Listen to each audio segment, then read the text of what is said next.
నమస్తే, welcome to war room. నేను బలరాం. తెలంగాణలో అత్యంత కీలకమైన ఘట్టం ఒకటి కనిపించింది.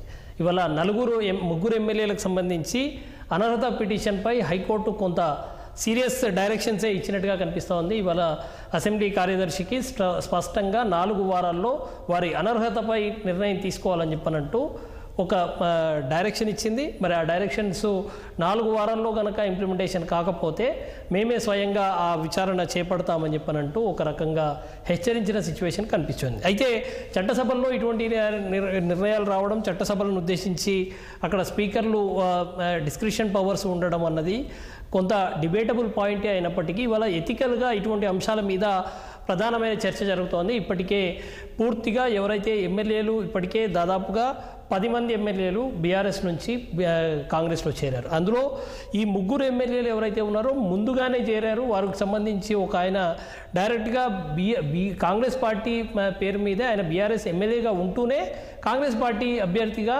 ఎంపీగా పోటీ చేశారు. ఇంకొక నాయకుడు అంటే దానం నాగేందర్ కంటెస్ట్ చేశారు. ఇంకొక నాయకుడు కడియం శ్రీహరి ఆయన సొంత కూతురికి కాంగ్రెస్ పార్టీ టికెట్ ఇప్పించుకోవడం, ఆమె కోసం కాంగ్రెస్ పార్టీ కోసం ఆయన పనిచేయడం, కాంగ్రెస్ సభల్లో కూర్చోవడం, కాంగ్రెస్ పార్టీకి ఓటేయమని చెప్పి అడగడం స్పష్టంగా కనిపించిన పరిస్థితి. మరొక ఎమ్మెల్యే తెల్లం వెంకట్రావు కాంగ్రెస్ పార్టీ సభల్లో పాల్గొనడమే కాదు, ఆయన కాంగ్రెస్ పార్టీ కోసం అనుకూలంగా ప్రచారం చేయడం, ఇవన్నీ స్పష్టంగా కనిపిస్తున్నప్పటికీ ఈ విషయంలో ఇప్పటివరకు స్పీకర్ గారు నిర్ణయం తీసుకోకపోవడం మీదే చాలా చర్చ జరిగింది. అయితే స్పీకర్ గారికి ఉన్న విచక్షణాధికారంతో ఇంకా దాన్ని ఆగుతున్న సిచ్యువేషన్ అయితే కనిపిస్తుంది. మరి కాంగ్రెస్ పార్టీ మీద కూడా ఒక రకంగా కొంత ఒత్తిడి వచ్చినట్టుగానే కనిపిస్తోంది. ఈ విషయంలో ఏ రకంగా చూడాల్సిన అవసరం ఉంది అన్న విషయం తేలాల్సిన అవసరం ఉంది. ఒకవైపు ఇప్పటికే హైకోర్టు ఈ విషయంలో కొంత కామెంట్స్ చేయడము, మరోవైపు జాతీయ స్థాయిలో ఈ ఫిరాయింపులకు వ్యతిరేకంగా కాంగ్రెస్ పార్టీ పదే మాట్లాడడం. ఇప్పుడు కాసేపటి క్రితం మాట్లాడిన బీఆర్ఎస్ నేతలు కూడా, బీఆర్ఎస్ మాజీ మంత్రి బీఆర్ఎస్ నేత హరీష్ రావు గారు మాట్లాడినప్పుడు కూడా ఒక మాట చాలా స్పష్టంగా చెప్పారు. ఇవాళ దేశమంతా రాజ్యాంగాన్ని చేతపట్టుకొని తిరుగుతున్న రాహుల్ గాంధీ గారు ఇవాళ ఏం సమాధానం చెప్తారు ఈ పరిస్థితుల్లో? ఇవాళ ఒకవైపు హైకోర్టు చాలా స్పష్టంగా డైరెక్షన్స్ ఇస్తున్నా, ఇక్కడ ఇంప్లిమెంటేషన్ అవ్వట్లేదు అని చెప్పనంటూ స్పష్టంగా ఆయన క్వశ్చన్ చేసిన పరిస్థితి. మరొక కీలకమైన పరిణామం కాసేపటి క్రితమే చోటు చేసుకుంది. అసెంబ్లీలో పబ్లిక్ అకౌంట్స్ కమిటీ చైర్మన్ పదవి జనరల్గా ప్రతిపక్ష పార్టీలకు ఇస్తూ ఉంటారు. అయితే ఇవాళ ప్రతిపక్ష పార్టీలకు ఇవ్వకుండా పార్టీ మారిన కాంగ్రెస్ పార్టీలో చేరిన అరికెపూడి గాంధీకి ఆ పదవి ఇవ్వడం అన్నది వాళ్ళ చర్చనీయాంశమైంది. ఏ రకంగా అతనికి ఇస్తారు అన్నది వాళ్ళ ప్రశ్నిస్తున్నారు బీఆర్ఎస్ పార్టీ నుంచి. సో గతంలో బీఆర్ఎస్ పార్టీ ఎటువంటి పరిణామాలు చోటు చేసుకుంది, బీఆర్ఎస్ పార్టీ ఏ రకంగా వ్యవహరించింది, గతంలో కాంగ్రెస్ పార్టీ నేతలను చేర్చుకోవడం కానీ, లేకపోతే కాంగ్రెస్ పార్టీకి సంబంధించిన నేతలకు ప్రధాన ప్రతిపక్ష హోదా ఉన్నప్పటికీ, ప్రధాన ప్రతిపక్షంలో ఉన్నప్పటికీ ఆ పార్టీ నేతలకు పిఏసీ పదవి ఇవ్వకుండా ఎంఐఎంకి ఏ రకంగా ఇచ్చింది, ఇవన్నీ ఒక డిబేటబుల్ పాయింట్స్గా ఉన్న పరిస్థితి. అయితే ఏది ఏమైనా ఇవాళ జరుగుతున్న పరిణామాలపై ఎవరు ఏ రకంగా రెస్పాండ్ అయ్యారు అన్నది చూద్దాం. ప్రధానంగా కాసేపటి క్రితం హరీష్ రావు గారు మాట్లాడారు. ఏం మాట్లాడారు ఒకసారి చూద్దాం. కాంగ్రెస్ పార్టీలో చేర్చుకున్నారు కదా, మీరే కండువా కప్పింది కదా. అంటే కాంగ్రెస్ పార్టీని పిఎస్సి చైర్మన్ గా చేయడం అంటే ఈ రాష్ట్రంలో ప్రజాస్వామ్యాన్ని ఖూనీ చేస్తున్నారు. ఇలా రాహుల్ గాంధీ గారు చేతిలో రాజ్యాంగాన్ని పట్టుకొని నీతి వ్యాఖ్యలు చెప్తున్నావు కదా, నీ నీతి వ్యాఖ్యలన్నీ డొల్ల. రాహుల్ గాంధీ మాటలన్నీ నీటి మూటలు. రాహుల్ గాంధీ గారు, మీకేమన్నా నీ చేతిలో పట్టుకున్న కాన్స్టిట్యూషన్ మీద గౌరవం ఉంటే తక్షణమే నీ ముఖ్యమంత్రి రేవంత్ రెడ్డిని ఆదేశించు. రైట్, రాజ్యాంగం మీద ఏమాత్రం గౌరవం ఉన్నా ఇవాళ ముఖ్యమంత్రి రేవంత్ రెడ్డి గారిని ఆదేశించాలి. ఇక్కడ ఎమ్మెల్యేలు ఎవరైతే పార్టీ మారారో వారందరినీ కూడా డిస్క్వాలిఫై చేయించాలి అన్నది ప్రధానంగా డిమాండ్ కనిపిస్తోంది. అయితే ఇదే అంశం మీద కాంగ్రెస్ పార్టీ నేత రెస్పాండ్ అయ్యారు, అద్దంకి దయాకర్. ఆయన ఏం మాట్లాడారు ఒకసారి చూద్దాం. తెలంగాణలో బీఆర్ఎస్ ఎమ్మెల్యేలు పార్టీ మారడాన్ని హైకోర్టు ప్రశ్నిస్తూ స్పీకర్కి సంబంధించిన అంశంలో కొన్ని గైడెన్స్ ఇవ్వడం అనేది ఆశించదగినది, ఆహ్వానించదగినది. అయితే స్పీకర్ డిస్క్రిషన్ కూడా ఉంటున్న పరిస్థితుల్లో స్పీకర్ ఏ విధంగా స్పందిస్తారు అది అనేది చూడాల్సిన అవసరం ఉంది. కాంగ్రెస్ పార్టీగా రాజ్యాంగబద్ధంగా చట్టపరంగానే నిర్ణయాలు ఉంటాయి డెఫినెట్ గా. ఈరోజు ఇమ్మీడియట్ గా హైకోర్టు స్పందించడాన్ని కూడా స్వాగతిస్తూనే గతంలో కూడా ఇలా స్పందిస్తే బాగుండేదని ఒక ఆలోచన ఉంది. గతంలో కాంగ్రెస్ పార్టీ మర్జర్ కొరకు ప్రయత్నం చేసిన క్రమంలో ఏ విధంగా జరిగిందనేది. కానీ ఈ అంశం బీఆర్ఎస్ ఎమ్మెల్యేల పార్టీ మార్పు అనేది కేసీఆర్ వైఫల్యం నుంచే వస్తుందనేది తెలుసుకోవాల్సిన అవసరం ఉంది. అటు హరీష్ రావు ఒకవైపు, ఇటు కేటీఆర్ ఒకవైపు నాయకత్వ సమస్యలు వచ్చినాయి వాళ్లకు, ఆయన బయటికి రాకపోవడం కేసీఆర్ గారు, దానివల్లనే పార్టీ మీద నమ్మకం లేక పార్టీలు మారే పరిస్థితి వచ్చింది. గతంలో కూడా ఆ విధంగా ఒక్కరిని ఆ విధంగా చేసి సిఎల్పిని మర్జీ చేసుకునేంత వరకు ఆ రోజు హైకోర్టు ఆగకుండా ఉండుంటే తెలంగాణలో ఈ పరిస్థితి వచ్చేది కాదు. తెలంగాణలో రాజకీయంగా ఇలాంటి అనెథికల్ ఇష్యూస్ జరగడం వెనుక కేసీఆర్ పాత్ర ముఖ్యంగా ఉండడం మీద ఆలోచించాల్సిన అవసరం ఉంది. రేపు స్పీకర్ గారు కానీ కాంగ్రెస్ పార్టీ కానీ హైకోర్టు పరిధిని అటు రాజ్యాంగ పరిధిని దాటకుండా రైట్ కొంత జాగ్రత్తగానే మాట్లాడినట్టు కనిపిస్తుంది. అద్దంకి దయాకర్ గారు చెప్తున్న మాటల్లో చాలా స్పష్టంగా ఒకటి, ఇవాళ హైకోర్టు తీర్పును స్వాగతిస్తున్నామని చెప్తూనే ఆయన ఇంకొక విషయాన్ని అందులో మెన్షన్ చేశారు, స్పీకర్ గారికి విచక్షణాధికారం ఉంటుంది అని. నో డౌట్ స్పీకర్ గారికి విచక్షణాధికారం ఉంటుంది ఈ విషయంలో. అయితే ఎంతవరకు ఉంటుంది? ఇవాళ డిబేట్ అవుతోంది, రాష్ట్రమంతా అందరు చర్చిస్తున్నారు. ఏ రకంగా ఈ పూర్తిగా స్పష్టంగా వీరు పార్టీ ఫిరాయించారని చెప్పి కనబడుతున్నప్పటికీ, కాంగ్రెస్ పార్టీ నేతలుగా కనిపిస్తున్నప్పటికీ అసెంబ్లీలో మాత్రం బీఆర్ఎస్ నేతలుగా ఎట్లా చలామణి అవుతున్నారు అన్నది చర్చ జరుగుతుంది. ఇదే అంశం మీద మనం డిబేట్లోకి వెళ్తున్నాం. డిబేట్లో మనతో జాయిన్ అవుతున్నారు కత్తి వెంకటస్వామి గారు, ఏఐసిసి ఓబీసీ సెల్ నేత, అదేవిధంగా బొల్లం మల్లయ్య యాదవ్ గారు, మాజీ ఎమ్మెల్యే బీఆర్ఎస్ నేత, ప్రేమేందర్ రెడ్డి గారు, బీజేపీ ప్రధాన కార్యదర్శి, అదేవిధంగా గాలి వినోద్ గారు, రాజకీయ సామాజిక విశ్లేషకులు. రైట్, మనం ఫస్ట్ కత్తి వెంకటస్వామి గారితో మేము మొదలు పెడదాం. కత్తి వెంకటస్వామి గారు, ఇవాళ కాంగ్రెస్ పార్టీకి ఒక అగ్ని పరీక్ష. ఇవాళ మీరు తీసుకొచ్చిన చట్టాలు మీరు ఇంప్లిమెంట్ చేస్తారా లేదా? ఇవాళ పార్టీ ఫిరాయింపుల వ్యతిరేక చట్టాన్ని తీసుకొచ్చారు, అది ఇంప్లిమెంట్ చేస్తారా లేదా? ఇంకొకటి, ఇప్పటికే మీరు జాతీయ స్థాయిలో ఎజెండా ఒకటి ప్రిపేర్ చేశారు, పార్టీ ఫిరాయింపుల చట్టం గట్టిగా లేదు, దాన్ని మేము సమీక్షిస్తామని గత ఎన్నికల సందర్భంగా మీరు అంటే పార్టీ అధినేతగా ఉన్న కీలక నేతగా ఉన్న రాహుల్ గాంధీ గారు చాలా స్పష్టంగా ఒక మాట చెప్పారు, పార్టీ ఫిరాయింపుల చట్టం సరిగ్గా లేదు, దాన్ని మరింత బలోపేతం చేయాలి, ఎవరైనా పార్టీ ఫిరాయిస్తే వెంటనే వాళ్ళు డిస్క్వాలిఫై కావాలి అని చెప్పారు. ఇవాళ మరి మీకు ఆ అగ్ని పరీక్ష వచ్చి నిలబడ్డది, మరి ఎట్లా చేస్తారా? అది ఇంప్లిమెంటేషన్ అవుతుందా? ఏం చెప్పాలనుకుంటున్నారు?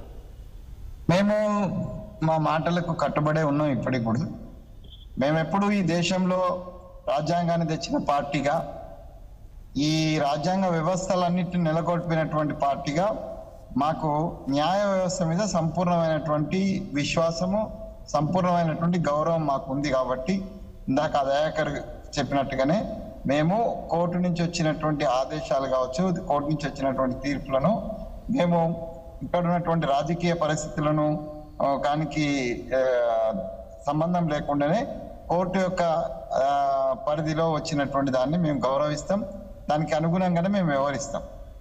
అయితే ఇప్పుడు మనకున్నటువంటి ప్రశ్న, ఇప్పటి వరకు తేలనటువంటి ప్రశ్న ఏందనంటే, న్యాయ వ్యవస్థ చెప్తే రాజ్యాంగ వ్యవస్థ వినాలా, ఇది స్పీకర్ వినాలా, లేదా స్పీకర్ పరిధిలోనే ఇవన్నీ ఉంటాయా అనేటువంటి దాంట్లో ఇంకా రకరకాల కోర్టుల వచ్చినా ఇప్పటి వరకు తేల్చలేదు.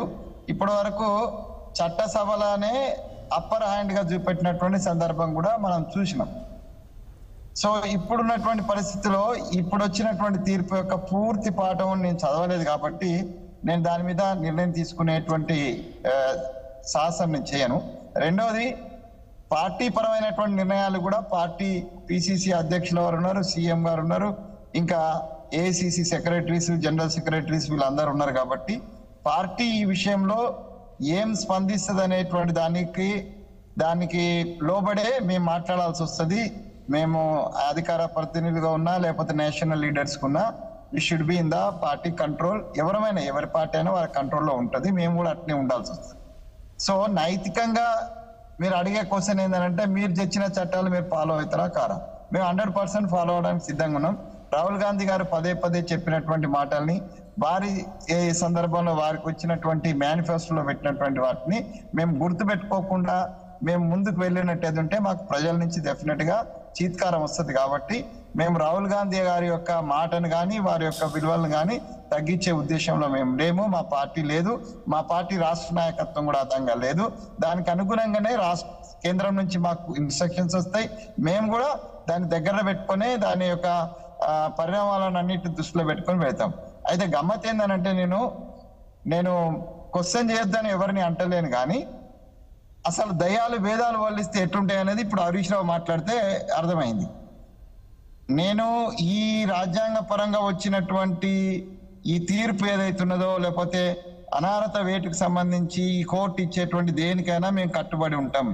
కానీ ఈ హరీష్ రావులు, కేటీఆర్లు, కేసీఆర్లు, శ్రీనివాస్ యాదవ్లు వీళ్ళందరూ ఏం మాట్లాడకుండా కూర్చుంటే మంచిది. ఎందుకంటే ఈ రాష్ట్రంలో అనైతికమైనటువంటి చర్యలకు, రాజకీయ భ్రష్టత్వానికి పరాకాష్ఠకు చేరినటువంటి కేసీఆర్ అండ్ టీము ఏం మాట్లాడకుండా ఉంటే వాళ్ళకు విలువ ఉంటది. వాళ్ళు మాట్లాడే వాటికి ఏం విలువ లేదు.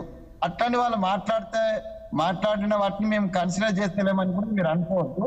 మేము కోర్టుకి సంబంధించి కోర్టు ఏది ఇస్తే అది మేము ఫైనల్ గా మేము యాక్సెప్ట్ చేస్తాం, తప్పనిసరిగా యాక్సెప్ట్ చేస్తాం. దాంట్లో ఏం డౌట్ లేదు.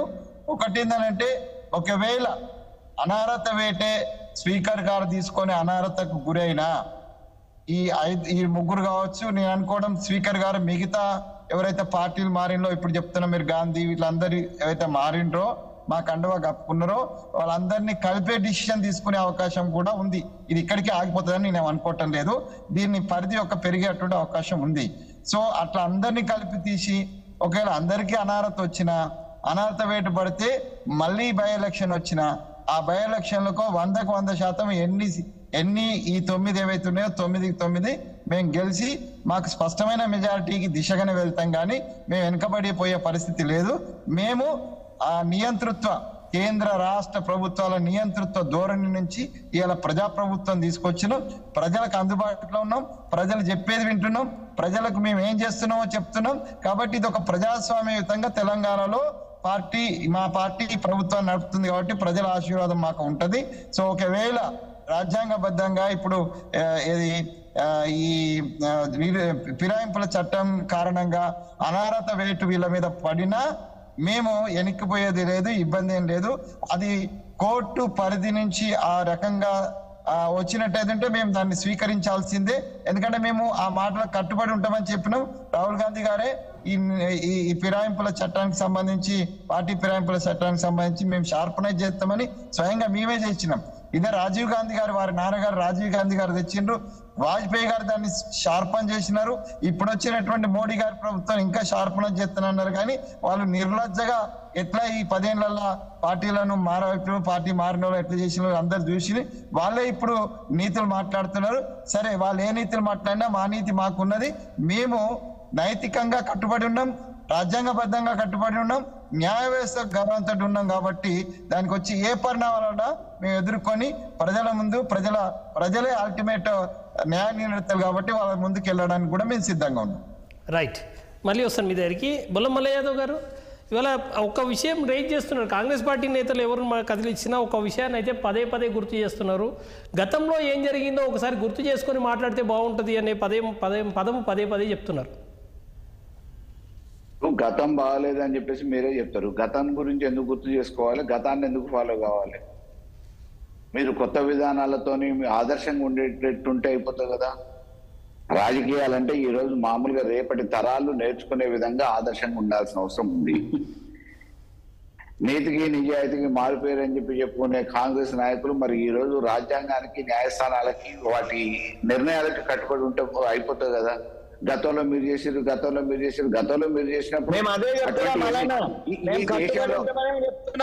మేము కట్టుబడి ఉండమని చెప్తలేము. మీరే మాట్లాడుకుంటే మంచిది ఆ నీతులని. మేము కట్టుబడి ఉంటామని మీరు విన్నారా? మీరు వినలేదా? నేను చెప్పాను కదా, మేము దానికి కట్టుబడే ఉంటాము. కానీ మీరు చెప్పే నీతులు, మీరు సిద్ధులు చెప్తే బాగుంటదేమో అని అది అభ్యంతరకరంగా ఉంది అనేటువంటిది. అంతే. ఏం చెప్పాలనేది మేము చెప్తాం. కానీ ఇవాళ అసలు దేశంలో చెప్తారు.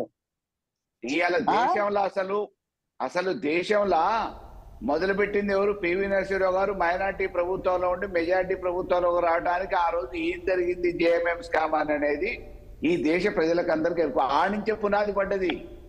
ఇది కాంగ్రెస్ మొదలుపెట్టిన సంస్కృతి, కాంగ్రెస్ నేర్పించిన విద్య ఇది అందరికీ, అన్ని రాష్ట్రాలల్లో.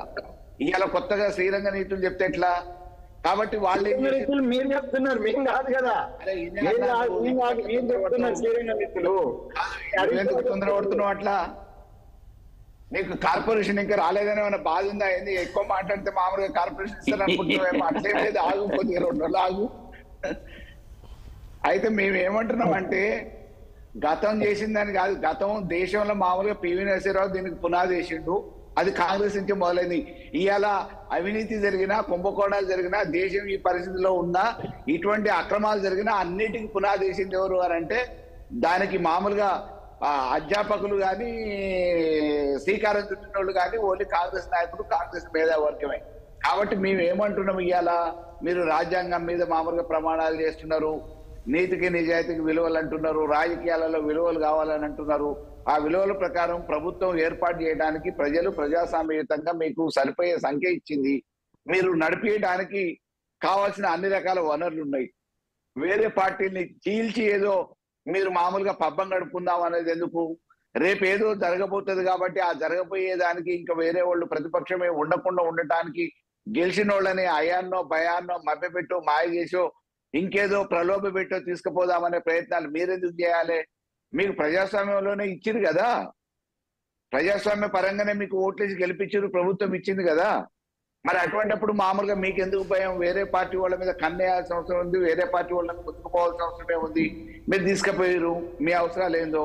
ఇవాళ న్యాయస్థానం ఇచ్చిన తీర్పు కన్నా కట్టుబడి ఉండాలి కదా. దాంట్లో ఇంకా వేరే స్పీకర్ కి విచక్షణ అధికారాలు ఉంటాయి, దాన్ని బట్టి ఏమన్నా చేయొచ్చు అని చెప్పి సాగదీసే పనులు ఎందుకు చేస్తారు? మీరు కనీసం ఆదర్శంగా ఉండండి. వేరే వాళ్ళు మామూలుగా తప్పు చేసిరని మీరు అంటారు, తప్పు ఎవరు చేసిరు ఏందనేది రేపు నిర్ణయించాల్సింది ప్రజలే కదా.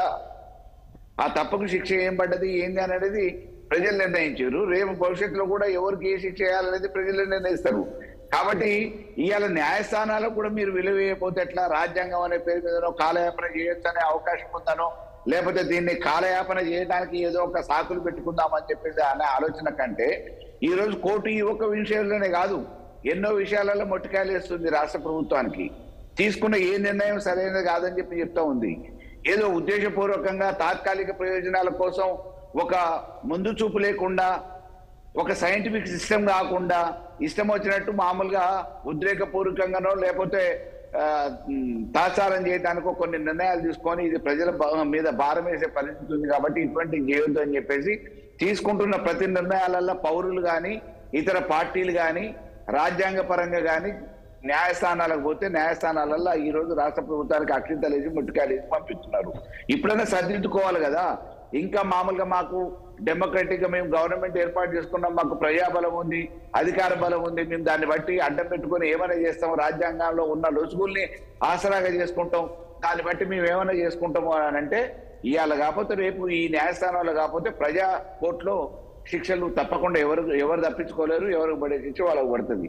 కాబట్టి డెఫినెట్ గా ఈ రోజు రాజ్యాంగం ఏం చెప్పింది, రాజ్యాంగం మీద మామూలుగా మీకు నమ్మకం ఉంటే, న్యాయస్థానాల మీద నమ్మకం ఉంటే, న్యాయస్థాన తీర్పుగా అనుసరించి ఈ రోజు కాంగ్రెస్ పార్టీ కానీ కాంగ్రెస్ ప్రభుత్వం కానీ నిర్ణయం తీసుకొని వాళ్ళని డిస్క్వాలిఫై చేస్తే అది మీరు ఒక చరిత్రలో నిలిచిపోతారు. వేరే వాళ్ళు అట్లా చేసిరు ఇట్లా చేసిరు అనే దానికంటే మేము ఇంత గొప్పగా చేసినామని చెప్పి చెప్పుకోరు. మీరు ఎవరి చరిత్ర ఏందనేది చరిత్రలో అయితే ఉంటది కదా, చరిత్ర పుటలలో శాశ్వతంగా ఉంటది రేపు భావితరాల వాళ్ళు చదువుకోవడానికి. కాబట్టి మీరు చరిత్రలో నిలిచిపోండి, ఆదర్శంగా నిలిచిపోండి.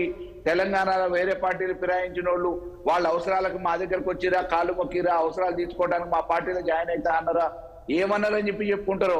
మీరు ఇవాళ న్యాయస్థాన తీర్పుని గౌరవించి డిస్మిస్ చేస్తారా, డిస్క్వాలిఫై చేస్తారా, మళ్ళీ ఎన్నికలకు పోతారా? పండి ఎన్నికలలో అదే అభ్యర్థులకు టికెట్లు ఇవ్వండి, గెలిపించుకోండి, తప్పేముంది? కాబట్టి డెఫినెట్ గా ఇవాళ రాజ్యాంగాన్ని అనుసరించి ప్రభుత్వాలను నడపాల్సిన చట్ట పరిధిలో ఉన్న మీరు డెఫినెట్ గా న్యాయస్థాన తీర్పును గౌరవించాలనేది మీకు కోరుతున్నాం. తప్పకుండా ఇట్లా రాజకీయాలలో ఒక విలువలు తీసుకురావాల్సిన అవసరం ఉంది. దాంట్లో పార్టీ ప్రయాణాన్ని ప్రోత్సహించొద్దు. ప్రోత్సహించేటోళ్ళని మనం తప్పకుండా ప్రజాకోర్టులో శిక్షలు పడాలి. దానికి సంబంధించి న్యాయస్థాన తీర్పును గౌరవించాలనేది మా విన్నపం. సార్ మళ్ళీ వస్తాను మీ దగ్గరికి. ప్రేమేందర్ రెడ్డి గారు ఉన్నారు. ప్రేమేందర్ రెడ్డి గారు. హలో, చెప్పండి ప్రేమేందర్ రెడ్డి గారు. ఇప్పుడు అసలు ఈ సంస్కృతి ఫస్ట్ కాంగ్రెస్ పార్టీ తీసుకొచ్చింది దేశంలో. హర్యానాలో భజన్ లాల్ ప్రభుత్వం ఒకేసారి మొత్తం వెళ్ళి అయారాం గయారాం అనే కంచే వచ్చింది. మొత్తం వెళ్ళి కాంగ్రెస్ పార్టీలో కలిచారు. కాంగ్రెస్ పార్టీ నుంచి మళ్ళీ వేరే పార్టీకి పోయి అక్కడి నుంచి స్టార్ట్ అయింది. 98 సార్లు ఈ దేశంలో 356 యూజ్ చేసి రాష్ట్ర ప్రభుత్వాలను అక్రమంగా కూల్చేసిండ్రు. దాంట్లో కేరళ ప్రభుత్వం, కమ్యూనిస్ట్ ప్రభుత్వంతో సహా, బెంగాల్ ప్రభుత్వంతో సహా అనేక రాష్ట్ర ప్రభుత్వాలను కూల్చేసిన ఘనత కాంగ్రెస్ పార్టీది. అయితే కాంగ్రెస్ పార్టీ కంటే మేమేం తక్కువ కాదు, అంతకంటే గొప్పోళ్ళమే అని చెప్పి బీఆర్ఎస్ పార్టీ 10 సంవత్సరాలలో 6 పార్టీలను వాళ్ళ దాంట్లో చేర్చేసుకున్నారు. 6 పార్టీల వాళ్ళను సిపిఐని వదిలిపెట్టలేదు, బిఎస్పిని వదిలిపెట్టలేదు, ఇంకేదో పార్టీని వదిలిపెట్టలేదు, కాంగ్రెస్ పార్టీని, తెలుగుదేశం పార్టీని, ఈ విధంగా వాళ్ళు చేసిండ్రు. ఈ 2 పార్టీలకు అసలు నైతిక హక్కు లేనే లేదు. అయితే భారతీయ జనతా పార్టీలో కూడా చేరిననే చెప్పొచ్చు. భారతీయ జనతా పార్టీలో కర్ణాటకలో కానీ మధ్యప్రదేశ్లో కానీ చేరిన సందర్భం ఏంటంటే ఖచ్చితంగా వాళ్ళు ఇప్పటికైనా మా దగ్గర ఇక్కడ తెలంగాణలో కూడా రాజగోపాల్ రెడ్డి చేరేట్టు రాజీనామా చేసి వచ్చిండు, తర్వాత ఓడిపోయాడు, తర్వాత ఆయన పార్టీలోకి వెళ్ళిపోయాడు. కానీ మధ్యప్రదేశ్లో కానీ ఎక్కడ కానీ మా పార్టీలు ఎవరైనా చేరాలంటే వాళ్ళు గెలిచిన యొక్క పార్టీ యొక్క సభ్యత్వానికి రాజీనామా చేసి చేరాలి. అది మా యొక్క పద్ధతి. కాబట్టి మాకు 100% యొక్క వీళ్ళ ఇద్దరి విషయంలో తప్పు పట్టే యొక్క రైట్ ఉన్నది. ఈ ఇద్దరు దొందే, ఇందులో ఏమి తేడా లేదు. ఇవాళ పోయినసారి వాళ్ళు అట్లా చేసిండ్రు, తర్వాత వీళ్ళు మేమేమైనా తక్కువ ఉన్నామా అని చెప్పి వీళ్ళు చేర్చుకున్నారు. అయితే దీంట్లో కొన్ని టెక్నికల్ ప్రాబ్లమ్స్ నేర్చుకునే మార్గాలు వేరు. మీరు ఇంకొక మార్గం నేర్చుకున్నారు. ఆగవే, అరే నువ్వు ఆగు. ఎందుకు నువ్వు వాళ్ళకి లాగని పరిస్థితి, లాగితే బయటికి రాని కర్ణాటకలో చేసింది ఏంది, లేకపోతే అరుణాచల్ ప్రదేశ్ లో చేసింది ఏంది, లేకపోతే గోవాలో చేసింది ఏంది? ప్రభుత్వాలను కూల్చడం కాదా అది ప్రభుత్వాలను కూల్చడం కాదా? ఏం సార్ నన్ను మాట్లాడమంటే మాట్లాడతారు, లేకపోతే ఆయనతోనే తీసుకోండి. మరి ఏంటంటే ఇది ఏం పద్ధతి? నేను ఆయన మాట్లాడినంతసేపు నేను మధ్యలో రాలేదు, ఆయనకు ఛాన్స్ వచ్చినప్పుడు మాట్లాడవానండి. వచ్చినప్పుడు ఆయన దగ్గర ఉంటే సబ్జెక్ట్ ఉంటే చెప్పుకోవాలండి. నేనేమంటున్నా అంటే నేను ముందే చెప్పిన, ఆయన చెప్పక ముందే బీజేపీ ఎక్కడైతే చేర్చుకున్నదో బీజేపీ ఎక్కడైతే చేర్చుకున్నదో అక్కడ స్పష్టంగా రాజీనామా చేసి రావాలని చెప్పాము. రాజీనామా చేసి వచ్చారు. రాజీనామా చేసి వస్తే మళ్ళీ నిలబడ్డారు. అందరు గెలవలేదు. కర్ణాటకలో కానీ మధ్యప్రదేశ్లో కానీ అందరు గెలవలేదు. మిగతా వాళ్ళు గెలిచారు. గెలిచిన దాంతోనే మెజార్టీ ఉంటే ఆడ గవర్నమెంట్ నిలబడ్డది, మెజార్టీ లేకపోతే పోయేది. కాబట్టి మీరు అది పాటించండి. వాళ్ళు బీఆర్ఎస్ వాళ్ళు తప్పు చేశారని చెప్పి మనం అందరం దుమ్మొత్తి పోసినాం. అందుకోసమే ప్రజలు వాళ్ళు ఓడించినాం మొన్న. కాబట్టి ఇవాళ వాళ్ళేదో ఫిరాయింపుల మీద మాట్లాడే ఒక నైతిక హక్కు ప్రజల ముందు లేదు.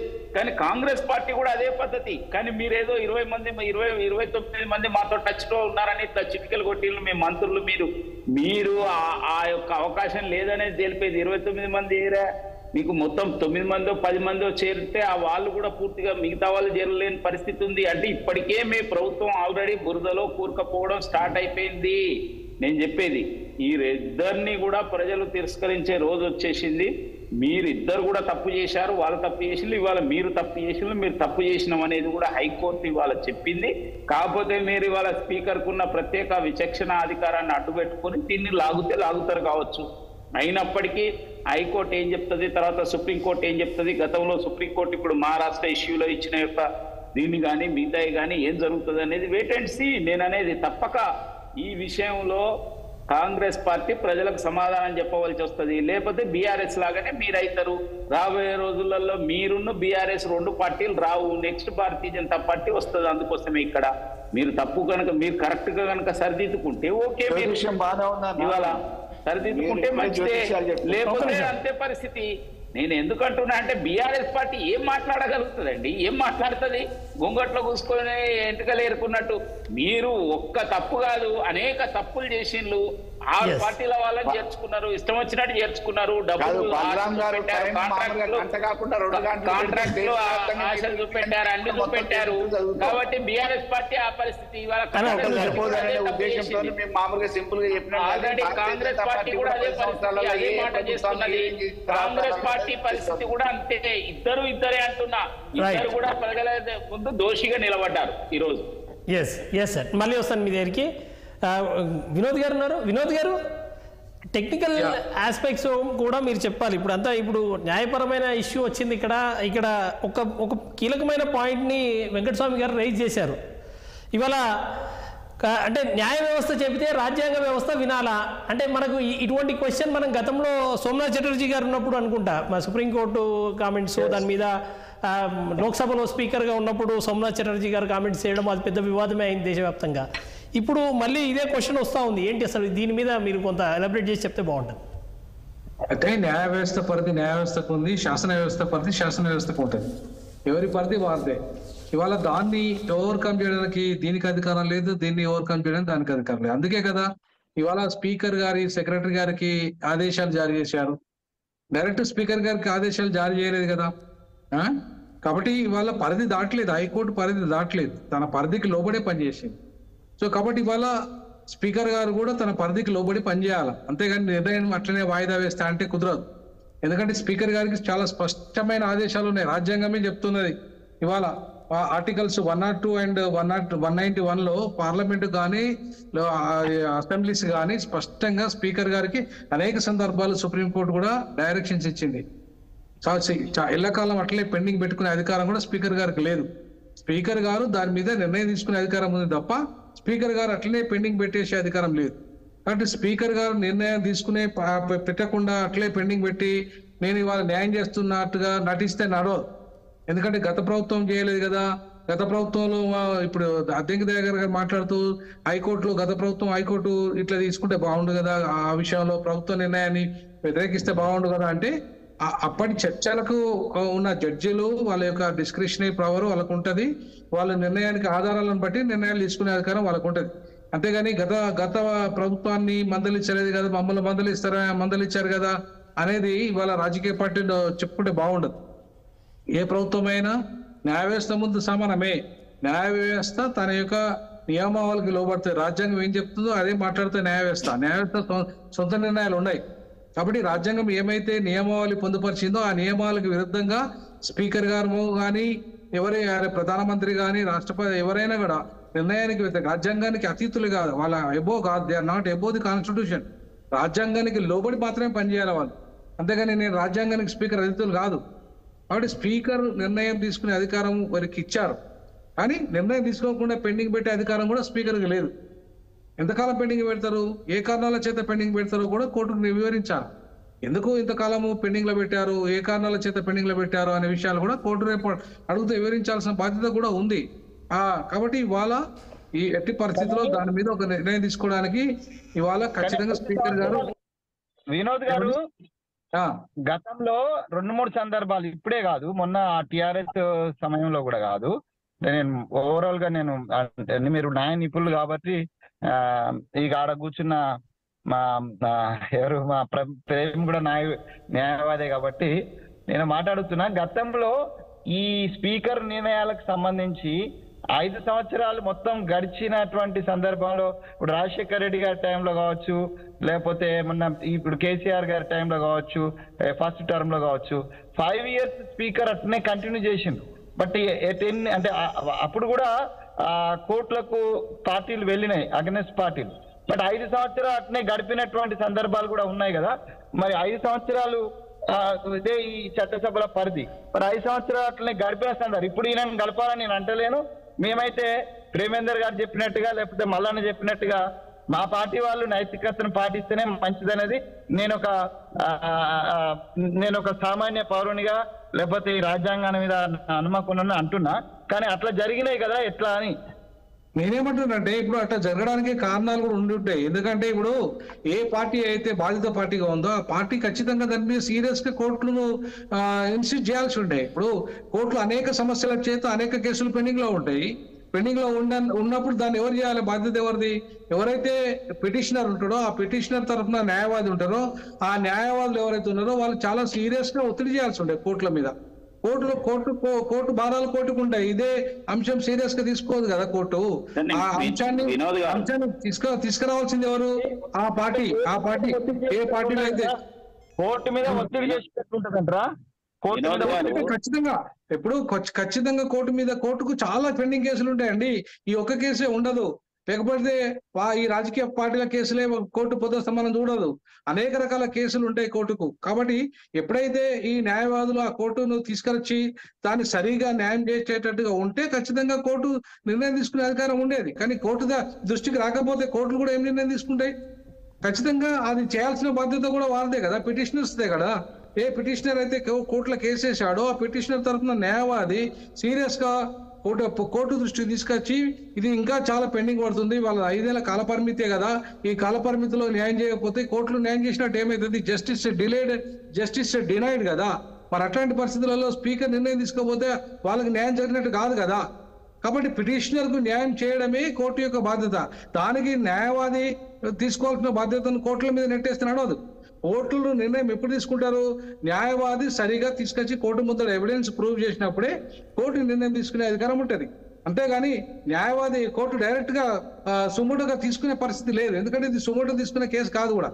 ఇవాళ స్పీకర్ పరిధిలో ఉన్న అంశం ఏదైతే ఉందో ఆ అంశాన్ని చాలా సీరియస్ గా ఇవాళ తీసుకొచ్చి కోర్టు పరిధికి తీసుకొచ్చి న్యాయానికి సంబంధించి మాకు అన్యాయం జరుగుతుంది, మీరు తొందరగా నిర్ణయం తీసుకుంటలేరు స్పీకర్ గారు, వారిని ఆదేశిస్తూ ఇవాళ నిర్ణయం తీసుకోండి అని చెప్పేసి కోర్టు దృష్టికి తీసుకురావాల్సి ఉండే.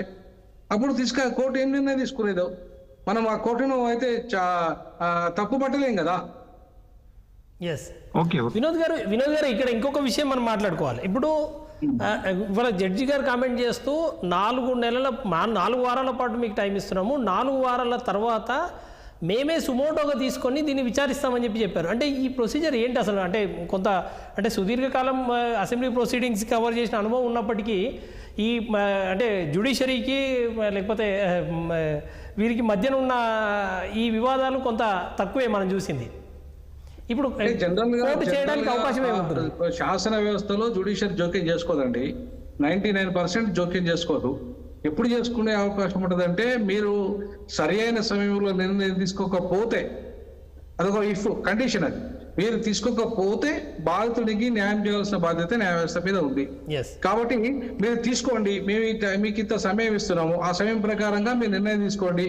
ఒకవేళ మీరు నిర్ణయం తీసుకోకపోతే మేము సుమోటోగా స్వీకరించాల్సి వస్తుంది, కేసును తీసుకొని బాధితునికి న్యాయం చేయాల్సి వస్తుంది అనే అంశాన్ని వాళ్ళ స్పీకర్ ఆఫీస్ దృష్టికి తీసుకెళ్ళింది కోర్టు.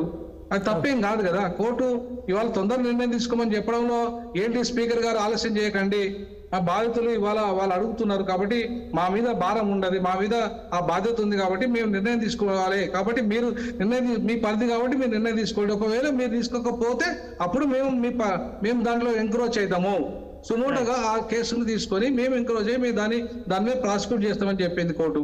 అక్కడ దాకా కోర్టు నిర్ణయం తీసుకునేదాకా తీసుకోకుండా ఉంటే మంచిది. స్పీకర్ గారికి అన్ని సర్వాధికారాలు ఉంటాయి.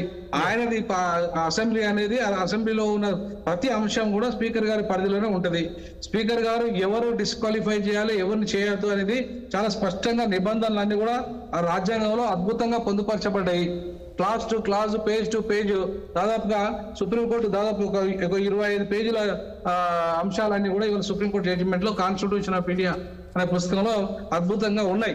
కాబట్టి ఇవాళ స్పీకర్ గారు భారత రాజ్యాంగానికి లోబడి పనిచేయాలి. కాబట్టి కనుక లోబడి పనిచేయకపోతే వారు తప్పకుండా వారి మీద కూడా చర్యలు తీసుకునే ఆస్కారం ఉంది. ఎందుకంటే రాజ్యాంగాన్ని పరిరక్షించాల్సింది కోర్టులో రాజ్యాంగాన్ని పరిరక్షించినప్పుడు తప్పకుండా మీరు తీసుకునే నిర్ణయం లేదంటే మేము మా పరిధిలో తీసుకోవాల్సి వస్తుంది అని చెప్పేసి నిర్ణయాన్ని స్వాగతించాల్సిందే. ఎందుకంటే ఇప్పటికీ చాలా సందర్భాల్లో గతంలో తప్పు జరిగిందని ఇప్పుడు కూడా తప్పు చేస్తా అంటే నడవదు కదండి. గతంలో స్పీకర్ గారు తీసుకోలేదు నిర్ణయాలు కాబట్టి ఈ స్పీకర్ గారు కూడా తీసుకోవద్దంటే కరెక్ట్ కాదు. అది గతంలో అనేక కారణాలు ఉండొచ్చు కాక న్యాయ వ్యవస్థ కూడా దాంట్లో మరి ఎందుకు జోక్యం చేసుకోలేదు ఏంటిది అనేది ఆ కేసు పూర్వపురాలుగా పరిశీలిస్తే అర్థమైంది మనకు. కాబట్టి గతంలో తప్పు జరిగింది కదా, ఇప్పుడు మేము కూడా తప్పు చేస్తామంటే నడవదు. కాబట్టి మీరు ఒకవేళ తీసుకోకపోతే, ఈ సమయంలో తీసుకోకపోతే మేము దాని మీద సుమోటోగా స్వీకరిస్తామని చెప్పేసి అనడంలో న్యాయ వ్యవస్థ పిటిషనర్ కు న్యాయం చేసే ఉద్దేశంతో మాత్రమే ఆ మాట చెప్పింది తప్ప ఏదో ఆ పార్టీ మీద బెదిరించడానికో, ఆ పార్టీని ఇంకేదో చేయడానికో, లేదా స్పీకర్ గారి మీద, స్పీకర్ ఆఫీస్ మీద ఆధిపత్యం చేయడానికో చేసినట్టుగా మనం భావించడానికి లేదు. సార్, నేను మళ్ళీ వస్తాను సార్. ఒకసారి మనము ఈయన కడియం శ్రీహరి గారు మాట్లాడారు, ఒకసారి ఆయన ఏం మాట్లాడారు చూద్దాం. న్యాయవాదులతో కూడా ఆ హైకోర్టు తీర్పు పైన డివిజన్ బెంచ్ పోయే అవకాశం కూడా ఉంటుంది. కాబట్టి హైకోర్టు తీర్పును పూర్తి స్థాయిలో అధ్యయనం చేసిన తర్వాత డివిజన్ బెంచ్కి పోయే ఆలోచన కూడా చేయడం జరుగుతుంది. ఎస్ వినోద్ గారు, ఏంటి ఇటువంటి ఆప్షన్స్ కూడా ఉన్నాయా? మ్యూట్లో ఉన్నారు, ఒకసారి చూడరా. వినోద్ గారు మ్యూట్లో ఉన్నట్టున్నారు. వినోద్ గారు ఆడియో రావట్లేదు మీది. అచ్చా, ఆడియో రావట్లేదు. ఇప్పుడు ఓకే వస్తుందా? ఇప్పుడు ఓకేనా?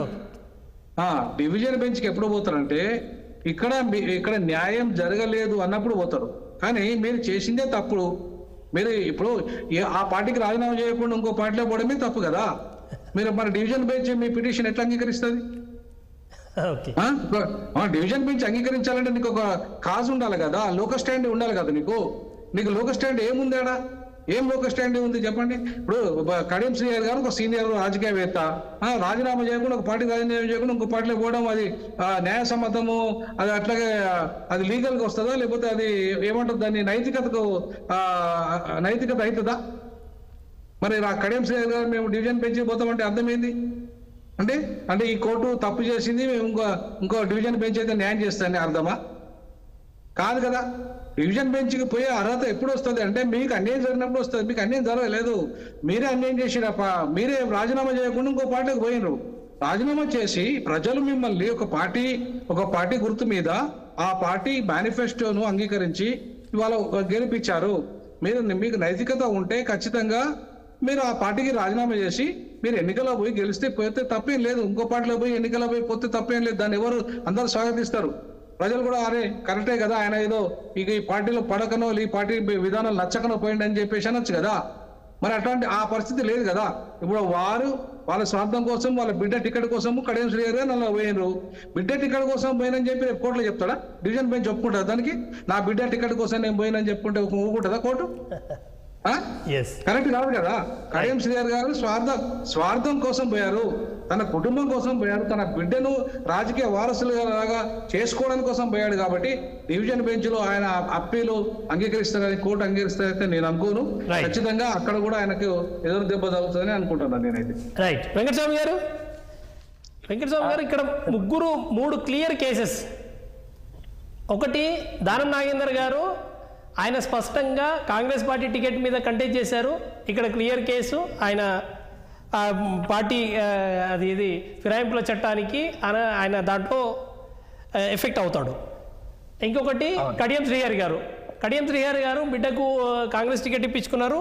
ఆమె కోసం కాంగ్రెస్ పార్టీ కోసం ప్రచారం చేశారు, బీఆర్ఎస్కి వ్యతిరేకంగా ప్రచారం చేశారు. తెల్లం వెంకట్రావు గారు కాంగ్రెస్ పార్టీ సభల్లో పాల్గొన్నారు. ఇంత క్లియర్ కేసు ఉన్నాక కూడా వాళ్ళంతా కూడా మళ్ళీ మేము ఆల్టర్నేటివ్స్ ఆలోచిస్తున్నాము, మేము డివిజన్ బెంచ్కి పోతాము, ఇంకో కోర్టుకు పోతాము అని చెప్తున్నారు.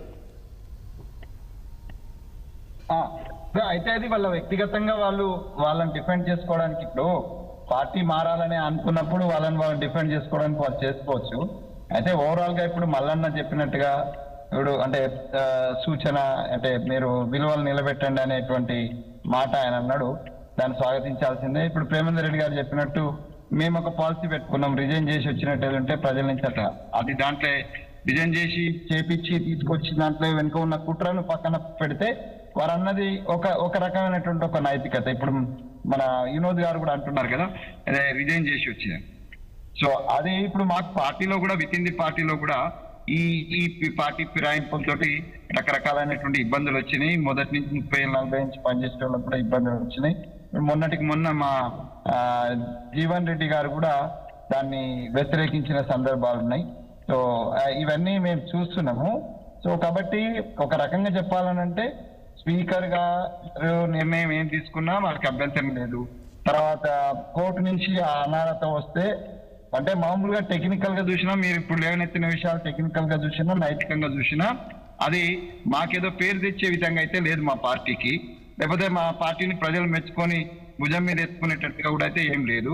రెండోది మల్లన్న లేవనెత్తినట్టుగా మాకు ఈ 5, 6, 10 మంది రాకపోతే మా ప్రభుత్వం కూలిపోయే పరిస్థితి టెక్నికల్ గా లేదు, నైతికంగా లేదు. కాబట్టి సో మా వాళ్ళు తీసుకునేటువంటి నిర్ణయం ఆ దిశగానే ఉంటుందని మేము ఆశిస్తున్నాం. ఆ దిశగా ఉంటే పార్టీకి కూడా ఒక మంచి పేరు వస్తుంది. రాజకీయాలలో ఒక మార్పు చేయడానికి కొన్ని సందర్భాలలో ఒక విలువలను నిలబెట్టడానికి ఒక్కొక్క కారణంలో ఒక్కొక్క అవకాశం వస్తుంది. అట్లాంటి విలువలను నిలబెట్టేటువంటి అవకాశం వచ్చినటువంటి సందర్భంలో అప్పుడు వాజ్పేయి గారు కావచ్చు, లేకపోతే రాజీవ్ గాంధీ గారు కావచ్చు, ఈ పార్టీ ఫిరాయింపుల నిరోధక చట్టాన్ని తీసుకొచ్చిన సందర్భంలో వారికి వచ్చిన ఒక అవకాశాన్ని వాళ్ళు స్పష్టంగా ఉపయోగించుకొని ఒక నూతన వ్యవస్థకు ఒక మార్గదర్శకంగా నిలబడ్డారు. కాబట్టి మాకు కూడా వస్తుంది, మా ముఖ్యమంత్రి గారికి లేకపోతే మా పిసిసి అధ్యక్షుల వారికి, మా పార్టీకి ఇది ఒక అవకాశం వస్తుంది. డెఫినెట్ గా దీన్ని ఆ దిశగా తీసుకెళ్లి ఇటు ప్రజల మెప్పును, ఇంకోటి అంటే అసలు ఇప్పుడు కోర్టుకు పోవచ్చు మళ్ళీ తెచ్చుకోవచ్చు అని అంటే ఈ బరిదెగింపుకు ఎండింగ్ ఉండదండి. ఏ రాజకీయ నాయకునికి భయం అంటూ ఉండదు. ప్రజలను ఎట్లన్నా మనం ఉపయోగించుకోవచ్చు, మనం ఎక్కడి నుంచి గెలవచ్చు, ఏ గుడిసెలో అన్నా దూరవచ్చు అనేటువంటి ఒక ఏదైతే వాళ్ళ విశ్వాసం ఉందో దాన్ని ఇవాళ ఇచ్చినటువంటి కోర్టు ఇచ్చినటువంటి వర్డిక్ట్ ఏదైతే ఉన్నదో అది కొంచెం వాళ్ళని కంట్రోల్ చేసే ఉందంటే ఇంకా కంట్రోల్ కావాల్సిందే. డెఫినెట్ గా నేను పార్టీ లైన్ ఏముంటది అనేది తర్వాత నేనైతే వ్యక్తిగతంగా నేను ఈ నైతిక విలువను నిలబెట్టే క్రమంలో ఇప్పుడు ఏదైనా అవకాశం వచ్చింది కాబట్టి స్పీకర్ గా కావచ్చు లేకపోతే పార్టీగా కావచ్చు ఆ దిశగా నిర్ణయం తీసుకున్నట్టు ఉంటే ఇది మీరు ఇందాక అన్నట్టుగా ఒక రసవత్తరమైనటువంటి చర్చ. ఇది ఒక ఇది మొత్తం దేశంలో ఒక ఆదర్శంగా ఉంటది ఒక ప్రభుత్వం లేకపోతే పార్టీ అనేటువంటి దానికి దారితీసే అవకాశం ఉన్నది. కాబట్టి ఆ దిశగా అడుగులు పడితే బాగుంటుందని నా ఉద్దేశం. మా పార్టీలో ఉన్నటువంటి పెద్దల దగ్గర కూడా మేము ఇదే అభిప్రాయాన్ని వ్యక్తం చేస్తాం. సో ప్రజలందరి దృష్టిలో లేకపోతే ప్రతిపక్షాల దృష్టిలో న్యాయం ఏదనిపిస్తుందో అటువైపుగా మనం అడుగులు వేయడం. అందులో మన వాళ్ళు ఇప్పుడు మా శ్రీహరి గారి కోసం నేను వాళ్ళ అమ్మాయి కోసం తిరిగి కష్టపడి గెలిపించినాము. అది వేరు మళ్ళా విషయం. ఆడ మనకు ప్రేమ లేదని కాదు, లేకపోతే మా వాళ్ళు నొచ్చుకుంటారని కాదు. కానీ ఓసారి మన వాళ్ళు నొచ్చుకున్నా కూడా సమాజ హితం లేకపోతే రాజకీయ విలువలను లేకపోతే సామాజిక విలువలను కాపాడే దిశలో మన వాళ్ళు కొద్దిగా నొచ్చుకున్నా పర్వాలేదు అని అనుకుంటే కొంత హార్డ్ అంటే ఒక కష్టసాధ్యమైన నిర్ణయమైన ఆ నిర్ణయాలు తీసుకుంటే బాగుంటది. ఆ దిశగా తీసుకుంటారనేటువంటి విశ్వాసం మా ముఖ్యమంత్రి గారు కొంత డైనమిక్ ముఖ్యమంత్రి కాబట్టి వారు కూడా ఆ రకంగా అడుగులు వేస్తారని నేను అనుకుంటున్నాను. రైట్ వెంకటస్వామి గారు, ఇంకొక విషయము కాసేపటి క్రితమే అసెంబ్లీ నుంచి ఒక బులెటిన్ వెలువడింది. పిఎస్సి చైర్మన్గా అరికెపూడి గాంధీ ఎవరు? బీఆర్ఎస్లో ఉండి మొన్నే కాంగ్రెస్లో చేరిన వ్యక్తి. మరి అసలు పిఎస్సి అనేదానికి ఒక అత్యున్నతమైన ఒక గుర్తింపు ఉంది. ఇవాళ ముఖ్యంగా రాష్ట్రంలో ఒక గవర్నమెంట్ వస్తే ఆ గవర్నమెంట్ని కొద్దిగా ఎవరో ఒక ముర్లుకర్ర పెట్టుకొని దారిలో పెట్టే వాళ్ళు ఉండాలి అని రాజ్యాంగంలో ఒక మహోన్నత ఆశయంతో ప్రతిపక్షానికి ఆ పదవి ఇవ్వాలి అని ఒక ఆనవాయితీ నడుస్తూ వచ్చింది. ఇవాళ సరే గత ప్రభుత్వం కూడా ఆచరించలేదు, అది ఎంఐఎంకి ఇచ్చుకున్నారు, కాంగ్రెస్ పార్టీకి ఇవ్వలేదు, అదంతా మళ్ళీ అది వేరు విషయం. ఇప్పుడు మీరు కూడా మళ్ళీ ఎవరైతే మీ పార్టీలో చేరారో ఇప్పుడు మీకు విజువల్స్లో కనబడుతుంది, అరికెపూడి గాంధీ కాంగ్రెస్ పార్టీలో చేరారు ముఖ్యమంత్రి గారి సమక్షంలో. ఆయన చేరిన వ్యక్తికి మళ్ళీ ఇప్పుడు పిఎస్సి చైర్మన్ పదవి ఇచ్చారు. నేనైతే వ్యక్తిగతంగా ఏం సమర్థిస్తలేనండి. మాకు కూడా అది ఇబ్బందికరమే. ఇప్పుడు లాస్ట్ లో ఒకవేళ పోయినసారి కేసీఆర్ ఇచ్చిందంటే ఎంఐకి ఇచ్చిందంటే వాళ్ళు కూడా అదర్ పార్టీ అవుతాడు, ఇతను మా పార్టీ అయితే ఇప్పుడు మా పార్టీ కాదు. ఇప్పుడు టిఆర్ఎస్ మా పార్టీ ఎదురు పార్టీ అని తెలియని పరిస్థితి ఉన్నది. కాకపోతే ఇది కొంత అంటే నైతికంగా ఆలోచించినా లేకపోతే ఇలా మేము కూడా కేంద్రంలో మా కేసీ వేణుగోపాల్ గారికి చైర్మన్ ఇచ్చినారు, పిఎస్సి చైర్మన్ ఇచ్చారు. కాబట్టి కొద్దిగా మా వాళ్ళు పునరాలోచిస్తేనే మంచిదని నా ఉద్దేశం. Yes sir, right. మళ్ళా ఇప్పుడు ఉదాహరణల కంటే ఆదర్శంగా రేవంత్ రెడ్డి గారు డైనామిక్ గా చరిత్రలో నిలిచిపోవాలని చెప్పేసి ఏదైతే సాహసోపేత నిర్ణయాలు గత ప్రభుత్వాలను తప్పులు చేస్తే నేను సరిదిద్దే ప్రక్రియలో హైడ్రా లాంటిది ముందు తీసుకున్నా అని చెప్పి చెప్తున్నారో అదే రకమైన సాహసోపేత నిర్ణయాలు తీసుకొని దేశానికి ఆదర్శంగా ఉంటే అయిపోయి. ఇంకా భవిష్యత్తు ఉంది, వయసు ఉంది కాబట్టి మామూలుగా ఆదర్శంగా ఉంటే అయిపోయాడు. న్యాయస్థానాన్ని కూడా గౌరవించకుండా అధికారం కోసమే అడ్డదారులు దొక్కిండు అని అనిపించుకునే బదులు ఆదర్శంగా నిలబడితే అయిపోతుంది కదా. ఆ సూచన మామూలుగా పెద్దలందరూ ఇస్తే అయిపోతుంది. మా వెంకటరామన్న కూడా ఇవ్వాలనే కోరుకుంటున్నా, ఇస్తారని ఆయన కూడా చెప్తున్నారు. కాబట్టి ఈ రోజు గతంలో వాళ్ళు తప్పు చేశారు కాబట్టి మేము తప్పు చేస్తాం, వాళ్ళు అదే చేశారు కాబట్టి మేము అదే చేస్తాం అని అన్నట్టు అది చేసిరు కాబట్టి ప్రజలు శిక్ష ఇస్తే రేపు మళ్ళీ మరి ఆ శిక్షకి ఎందుకు గురి కావాలి? నిజాయితీగా ఉండండి, మరి చేయండి. తప్పేముంది? ఇవాళ పిఎస్సి చైర్మన్ ఆ పెద్ద మనిషి అన్ని పదవులు అనుభవించిండు. మరి సుదీర్ఘకాలం పాటు బీఆర్ఎస్ లో ఉన్న అన్ని పదవులు, కీలక పదవులన్నీ అనుభవించిండు. ఈ వయసులో మళ్ళీ పదవుల కోసమే పార్టీలకు మారిన తర్వాత ఆ పద్ధతులకి సాంప్రదాయాలకి తిలోదకాలు ఇచ్చి పిఎస్సి చైర్మన్ కూడా అపోజిషన్ లీడర్లకు ఇచ్చేదాన్ని తీసుకపోయి సొంత పార్టీ వాళ్ళకి కట్టబెడుతున్నారంటే మరి రాజకీయాలలో విలువలు ఉండాల్సిన అవసరం ఉంది కదా. కాబట్టి ఇవన్నీ ఒకసారి ఆలోచించుకోవాల్సిన అవసరం ఉంది. రాజకీయాలంటే కేవలం అధికారమే కాదు, అధికారం కోసం అధికారాన్ని అడ్డపెట్టుకొని అడ్డదారులు దొక్కి అక్రమంగా సంపాదించడమే కాదు. ఇది ఒక ఆదర్శంగా ఉండాలి, నీతివంతంగా ఉండాలి, దేశానికి కూడా రేపు చెప్పుకునేటట్టు ఉండాలి, భావితరాల వాళ్ళు ఆదర్శంగా తీసుకోవాలనే ఒక ఆలోచన చేసుకుంటే బాగుంటుంది అన్నది మా అభిప్రాయం. ఎస్ రేవందర్ గారు. ఇప్పుడు వెంకటస్వామి గారు ఒక 2 మంచి మాటలు మాట్లాడింది. ఏంటంటే మా పార్టీ కూడా వాటి గురించి ఆలోచించాలని. నిజానికి రాహుల్ గాంధీ గారి మధ్యన ఒక ఎర్ర పుస్తకం పట్టుకొని తిరుగుతాడు, ఇట్లా ఊపుతుండు, ఏంది కాన్స్టిట్యూషన్ అని. ఆయన మరి అది కాన్స్టిట్యూషనా, అందులో ఎన్ని పేజీలు ఉన్నాయి, అది బట్టినే అట్లా పుస్తకం చూపెడుతుండా ఏమిటో తెలియదు మనకు. నిజానికి ఆయన ఇక్కడ కాదు, అమెరికా పోయి కూడా భారతదేశం యొక్క విధానాలను, భారతదేశానికి సంబంధించిన వాటి గురించి మాట్లాడుతుండే, అక్కడ కూడా కాన్స్టిట్యూషన్ గురించి మాట్లాడుతుండే. నిజంగా ఆయన మాట్లాడే దాంట్లో ఏదన్నా ఉంటే ఇవాళ ఇప్పుడు అరికపూడి గాంధీ గారికి పిఎస్సి చైర్మన్ ఇవ్వడం విషయంలో కావచ్చు, ఇప్పుడు వీళ్ళు ఈ పార్టీలో చేరడం కావచ్చు, ఏమిటండి ఆయన ఇప్పుడు దానం నాగేందర్ గారు శాసనసభ్యునిగా ఉండి పార్లమెంటు అభ్యర్థిగా వేరే పార్టీ గుర్తు మీద పోటీ చేసిండు. అది ఎట్లా నైతికత అవుతుంది? ఆయన ఈ రాహుల్ గాంధీ గారు ఈ ఊపుడు ఏంది? ఈ ఊపుడు దానికి ఏమైనా అర్థం ఉందా? ఏమన్నా వాల్యూ ఉందా ఆయన ఊపిన దానికి? ఆయన వాళ్ళ పార్టీ హిమాచల్ ప్రదేశ్ లో ఒక నిర్ణయం తీసుకున్నది, పార్టీ మారిన యొక్క ఎమ్మెల్యేలకు పెన్షన్ కొనసాగించొద్దని. మంచిదే, చేయి, అది వద్దనట్లేము, ఇక్కడ కూడా చేయండి, మిగతా కానీ ఇక్కడ ఏమిటిది? మీరు ద్వంద్వ విధానాలు. రేవంత్ రెడ్డి గారికి నిజంగా ఇది ఉంటే ఆయనకి ఏమో నష్టమయ్యేది లేదు వీళ్ళని తీసుకోకపోతే. ఒకవేళ తీసుకుంటే ఓపెన్ గా వాళ్ళని రాజీనామా చేయమనండి, ఆయనకి ఎన్నికల్లో నిలబడవనండి. ఈ డబుల్ గేమ్లు ఏమిటి, ఇది ఏమిటి? తర్వాత ఇవాళ బీఆర్ఎస్ పార్టీ కూడా మరి 3 మీదనే ఎందుకు కంప్లైంట్ ఇచ్చినాం, మిగతా 7 మీద ఎందుకు ఇస్తలేరు? దాని సంగతి అంటే మీ సంఖ్య తగ్గిపోతుందనా? మీరు నిజంగా కనుక ఇయ్యలేదు కాబట్టి, కంప్లైంట్ ఇయ్యలేదు కాబట్టి అరికపూడి గాంధీ బీఆర్ఎస్ లో ఉన్నట్టే బీఆర్ఎస్ లో ఉన్న ఆయనకు పిఎస్సి పదవి ఇచ్చినాం అంటారు. రేపు వీళ్ళని పిలిచి ఒక స్పీకర్ కనుక మాట్లాడితే, ఈవెన్ ఇంక్లూడింగ్ ఆయన తెల్ల వెంకట్రావు వీళ్ళు మేము ఇంకా పార్టీ మారలేదు కనుక అంటే టెక్నికల్ గా మారిన దానికి ఒక్క ఆయనే మారిన దానికి ఇది లెక్కకు వస్తుంది దానం నాగేందర్. ఎందుకంటే ఆయన ఈ పార్టీలో ఉండి వేరే పార్టీ గుర్తు మీద పోటీ చేసిండు కాబట్టి ఖచ్చితంగా ఆయన పార్టీ మారిన దానికి ఎస్టాబ్లిష్ అవుతుంది. మిగతా కనుక వీళ్ళు సిగ్గు విడిచి మళ్ళీ మేము అదే పార్టీలో ఉన్నామని కనుక అంటే దానికి ఏమి స్పీకర్ చర్య తీసుకునే అవకాశం ఉన్నదని నేను అనుకుంటలేను. ఎందుకనంటే వాళ్ళు ఆన్ ఫ్లోర్ లో మాకు వేరే సీటు కేటాయించమని కానీ మేము పార్టీ మాన్యమని కానీ ఒప్పుకుంటేనే అది టెక్నికల్ గా ఇదవుతుంది. కాబట్టి నిజంగా దీంట్లో టెక్నికల్ విషయాల కంటే ఎక్కువ నైతిక విషయం కనుకుంటే ఈ రాహుల్ గాంధీ పుస్తకం ఎర్ర పుస్తకం ఊపింది, దాని కాన్స్టిట్యూషన్ అని పేరు పెడుతున్నాడు కదా, అది పెట్టిన దానికి ఏమైనా నిజంగా అర్థం ఉంటే వెంటనే వాళ్ళు ఈ 10 మంది పైన చర్యలు తీసుకోవాలి, వాళ్ళతో రాజీనామా చేయించి వాళ్ళు మళ్ళీ ఎన్నికల్లో పోవాలి. ప్రేమన ఆధారాలంటే కండవాలు కప్పుకునే స్వయంగా రాష్ట్ర ముఖ్యమంత్రి పార్టీ అధ్యక్షుడు హోదాలో కండవాలు కప్పుకునే ఫోటోలు కప్పినప్పటికీ నేను కప్పినప్పటికీ ఎందుకో మరి 3 మీద ఎందుకు ఇచ్చిండ్రు, 10 మంది మీద ఎందుకు ఇవ్వలేదు? అంటే అప్పుడు మేము కేసు ఫైల్ చేసినప్పుడు ఇప్పుడు ఇప్పుడు ఎందుకు చేస్తలేరు అంటే మీరు మీకు కూడా ఇందులో బెనిఫిట్ ఆఫ్ డౌట్ కింద మీకు కూడా నేను ఒక్క నిమిషం మళ్ళీ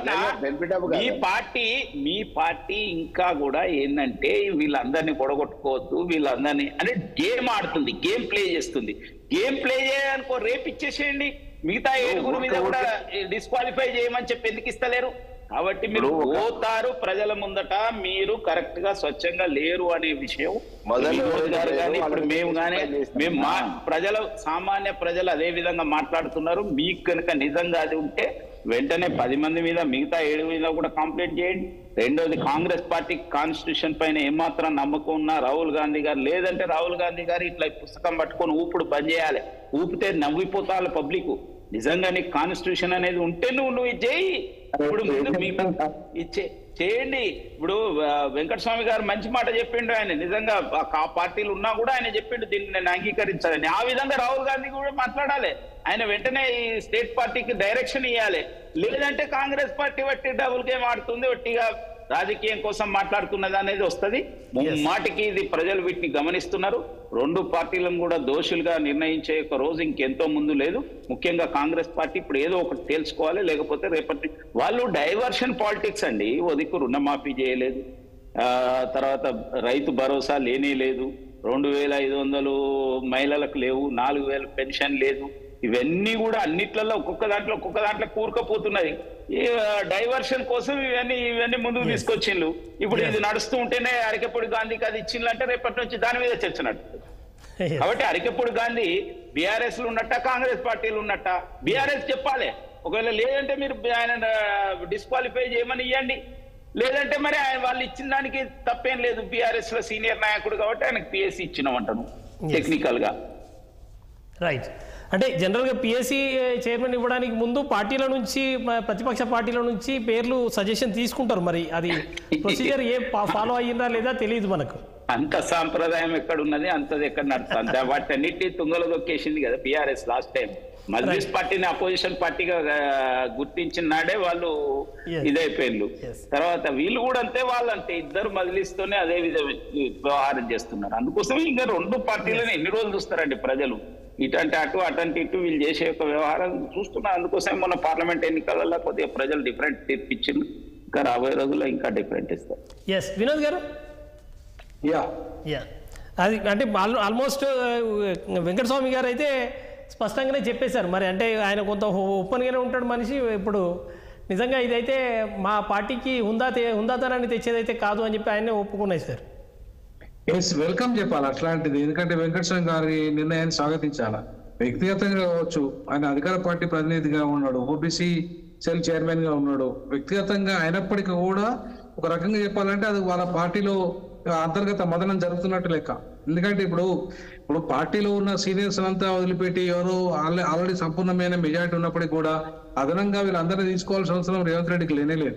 వీళ్ళంతా ఎవరంటే వాళ్ళు ఒకప్పుడు వాళ్ళ తెలుగుదేశం పార్టీ వాళ్ళు, వీళ్ళంతా తెలుగుదేశం పార్టీ వాళ్ళందరినీ కూడా మళ్ళీ తన గూటి తీసుకోవడానికి. ఎందుకంటే ఆయన 10 ఏళ్ళు ముఖ్యమంత్రి అని అనేక టీవీ ఛానల్ ఇంటర్వ్యూలో చెప్తాను. 10 ఏళ్ళు నేను ముఖ్యమంత్రి కావాలి, 10 ఏళ్ళు నేను ముఖ్యమంత్రి అట్లనే ఈ సీట్ అట్లనే పర్మనెంట్ చేసుకుంటా అని చెప్పేసి అనేక ఇంటర్వ్యూలు చెప్తుండు. కాబట్టి ఇప్పుడు ఆ ఇంటర్వ్యూలో అని చెప్పిన దాన్ని ఈయన చేసుకోవడానికి రేపు ఒకవేళ సీనియర్ కాంగ్రెస్ నేతలంతా చేయిస్తే వీళ్ళందరినీ నా వెనక పెట్టుకొని ఇవాళ మొత్తం మెజార్టీ నిరూపించుకోవచ్చు అని చెప్పేసి ఆయన భ్రమలో ఉన్నాడు. కానీ అది అయ్యే పని కూడా కాదు. ఎందుకంటే ఇప్పుడు కాంగ్రెస్ పార్టీ అనేది 130 సంవత్సరాల చరిత్ర ఉన్న పార్టీ. ఆయన రేవంత్ రెడ్డి ఇళ్ళకెళ్ళి వచ్చి కాంగ్రెస్ పార్టీకి వచ్చినంత మాత్రాన, ఏదో పైసలు మేనేజ్మెంట్ చేసినంత మాత్రాన ఇవాళ మొత్తం కాంగ్రెస్ నాదే అయిపోయింది, కాంగ్రెస్ నేనే లీడ్ చేస్తున్నా అని చెప్పేసి అనుకోవడం ఉట్టి తప్పది. ఎందుకంటే కాంగ్రెస్ హేబుల్ని రాత్రి తీసేసింది. హేబుల్ని ఎంత కొత్త అనామకులను తీసుకొచ్చి కూడా ముఖ్యమంత్రి చేసిన చరిత్ర కాంగ్రెస్ కున్నది. కాబట్టి ఏ రాత్రి అయినా ఏమైనా జరగచ్చు కాంగ్రెస్ పార్టీలో. కాబట్టి ఇవాళ కాంగ్రెస్ పార్టీలో నైతికత విలువలు ఉన్నాయి అని చెప్పుకోవడానికి అయితే గతంలో చరిత్రలో అయితే లేవు. ఇంతకుముందు ప్రేమేంద్రనాథ్ చెప్పినట్టుగా రాహుల్ గాంధీ రాజ్యాంగ ప్రతిని ఊపుడు కాదు, దాన్ని అమలు చేయాలి.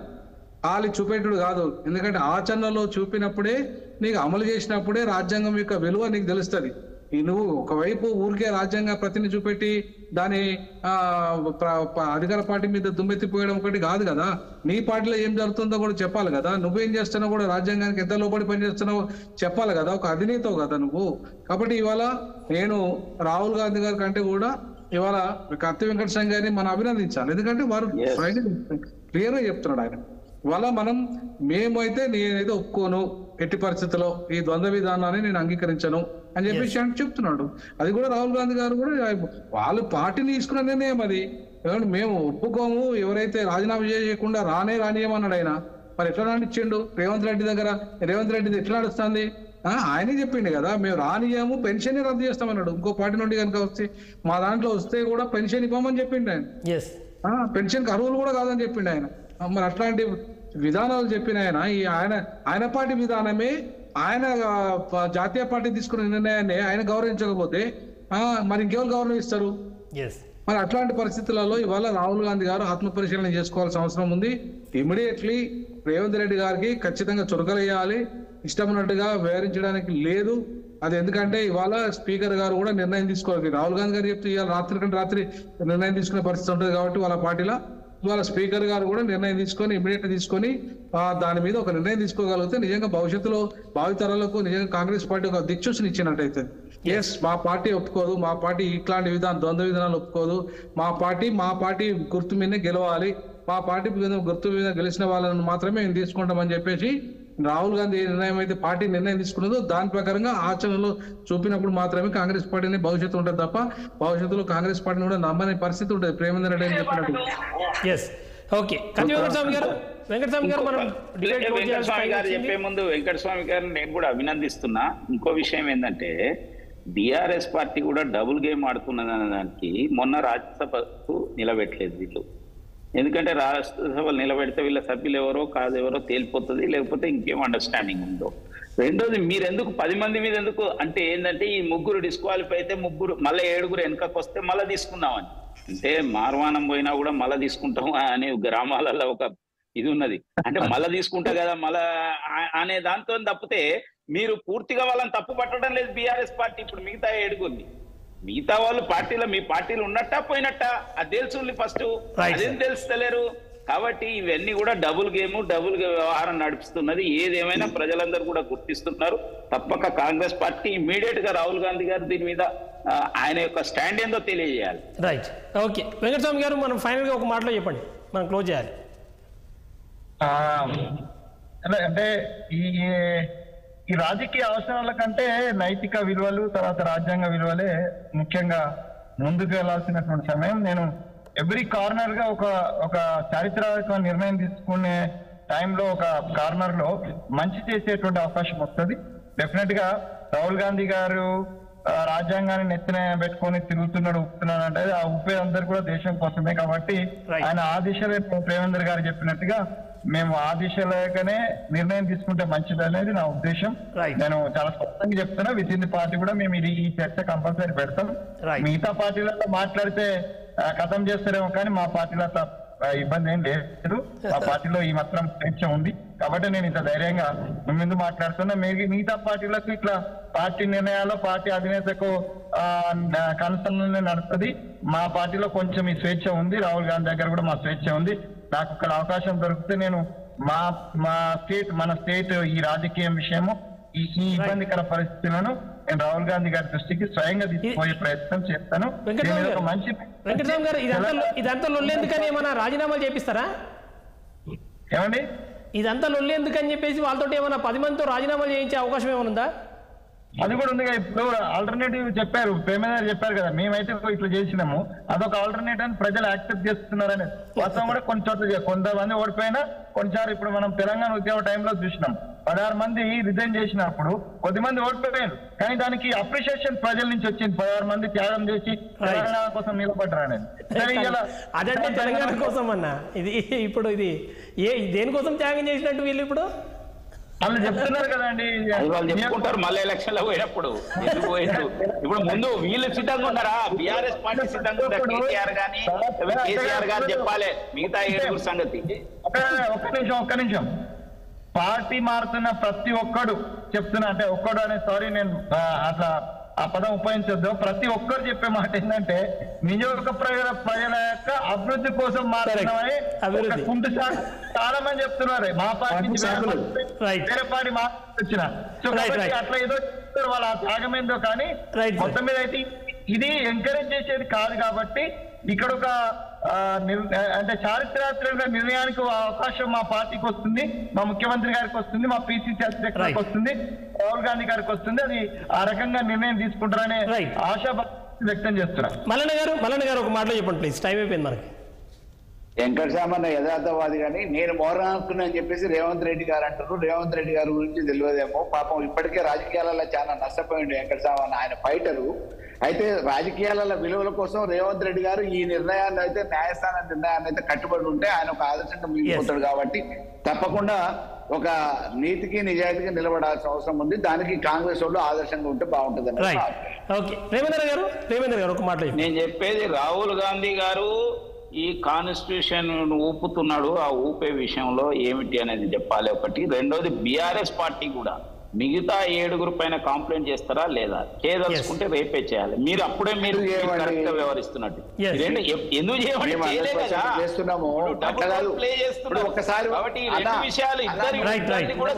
ఇందులో ఇప్పుడు న్యాయం గురించి తెలియదు కాదు. ఒక జడ్జిమెంట్ అనేది వస్తే ఆ జడ్జిమెంట్ దేశం అంతా వర్తిస్తుంది, రాష్ట్రం అంతా వర్తిస్తుంది. అట్లనే మీ నుంచి పోయింది కదా, వాళ్ళ మీద కంప్లైంట్ కూడా పోతుంది. స్పీకర్ చేసాం ఆల్రెడీ. ఆ ముగ్గురికి కాకుండా మిగతా వాళ్ళు కూడా వర్తిస్తుంది. అది ఆ నిర్ణయము ఆటోమేటిక్ గా వర్తిస్తుంది. కాబట్టి ఖచ్చితంగా వాళ్ళు ఆ నిర్ణయం తీసుకోవాల్సిన గతంతరమైన పరిస్థితి ఉంటది. కాబట్టి స్పీకర్ గారి నిర్ణయం మీద ఆధారపడుతుంది. అంటే స్పీకర్ గారు ఎంత తొందరగా నిర్ణయం తీసుకుంటే అంత తొందరగా న్యాయం జరుగుతున్నట్టుగా మనం భావించాల్సి వస్తుంది. ఇప్పటికైనా కూడా ఇప్పుడు రాహుల్ గాంధీ గారు ఈ విషయంలో చొరవ తీసుకోవాలి. ఎట్లయితే కత్తి వెంకటస్వామి చెప్పినట్టుగా అది దాన్ని ఖచ్చితంగా అమలు చేసే విధంగా ఆయన వ్యక్తిగత చేసినా కూడా పార్టీ నిర్ణయం, పార్టీకి ఒక గౌరవం పెరుగుతుంది, పార్టీకి నైతిక విలువలు ఉన్నాయని చెప్పేసి ఇవాళ భావించాల్సి వస్తున్న పరిస్థితి ఏర్పడుతుంది. ఒకవేళ కనుక సరైన నిర్ణయం తీసుకుంటే ఆ దిశగా రాహుల్ గాంధీ గారు చొరవ తీసుకుంటే ఇమ్మీడియట్లీ స్పీకర్ గారు నిర్ణయం తీసుకుంటారు. దాన్ని స్వాగతించాల్సింది ముఖ్యమంత్రి గారు. ఇవాళ ఈ ముగ్గురు కూడా ఇవాళ చాలా కీలకమైన నిర్ణయం తీసుకునే పరిస్థితులలో ఉండాలి, వాళ్ళు ఆదర్శంగా నిలబడాలి. ఇవాళ పిఎస్సి విషయంలో కూడా రేవంత్ రెడ్డి మా చంద్రబాబు నాయుడు శిష్యుడే కదా, అరకెప్పుడు గాంధీ అని చెప్పేసి అనుకుంటే నడవదు. ఇవాళ కేసీఆర్ తాత ఈయన తాత రేవంత్ రెడ్డి తాత ఆయన చక్రాలు వ్యూహాలు ఏ రకంగా పన్నాలు ఏ రకంగా చేయాలో చేస్తాడు. ప్రస్తుతం ఆయన వాళ్ళ బిడ్డ వచ్చిన పరిస్థితిలో కొంచెం సంబరంలో ఉన్నట్టున్నాడు. ఆయన ఇవాళ నిర్ణయం తీసుకోగలిగితే బాగానే తీసుకోగలుగుతారు. కాబట్టి ఇవాళ అంత ఆశామేషిగా కేసీఆర్ గారు కూడా నిర్ణయాన్ని మనం తక్కువ అంచనా వేయలేము. కాబట్టి ఈ తెలంగాణ రాజకీయాల్లో ఒక మోడల్ గా నిలబడాలి రేవంత్ రెడ్డి గారు. ఆ దిశగా రాహుల్ గాంధీ గారు అడుగులు వేస్తారని స్పీకర్ గారు నిర్ణయం తీసుకుంటారని ఆశిస్తారు. Right sir, thank you sir. డిబేట్లో పార్టిసిపేట్ చేసిన కత్తి వెంకటస్వామి గారు, బొల్లం మల్లయ్య యాదవ్ గారు, ప్రేమేందర్ రెడ్డి గారు, గాలి వినోద్ గారు, అందరికీ ధన్యవాదాలు. ఏది ఏమైనా శాసన వ్యవస్థ ఇవాళ ఆదర్శంగా నిలబడాల్సిన అవసరం ఉంది. చట్టాలు చేస్తాము, చట్టసభల్లో ఇటువంటి వ్యక్తుల విషయంలో నిర్ణయాలు తీసుకొని ఏ రకమైన వ్యక్తులు ఉంటున్నారు, ఇటువంటి పార్టీ ఫిరాయింపులను కనుక ఇంకా ఇగ్నోర్ చేసే పరిస్థితి వస్తే ఈ చట్టసభలు ఇవాళ అబాసు పాలయ్యే ప్రమాదం ఉంది. జనాల్లో చర్చ జరిగే అవకాశం ఉంది. ఇవాళ మళ్ళీ న్యాయ వ్యవస్థ దాంట్లో ఇన్వాల్వ్ అయ్యే అవకాశం కూడా కల్పించకుండా ఉంటేనే బాగుంటుంది అన్న అభిప్రాయం వ్యక్తమవుతుంది. ఏదేమైనా కాంగ్రెస్ పార్టీ ఈ విషయంలో కొంత కీలకమైన నిర్ణయం తీసుకునే అవకాశం ఉంది. దాదాపు 10 మందితో డైరెక్ట్గానే రాజీనామాలు చేయిస్తారు అనే ఒక అభిప్రాయం కూడా వ్యక్తమవుతున్న పరిస్థితి. ఏం జరుగుతుందో చూడాలి. ఇది వాటి వారం మరికొన్ని అంశాలతో రేపు కలుద్దాం. Stay tune to 6 TV.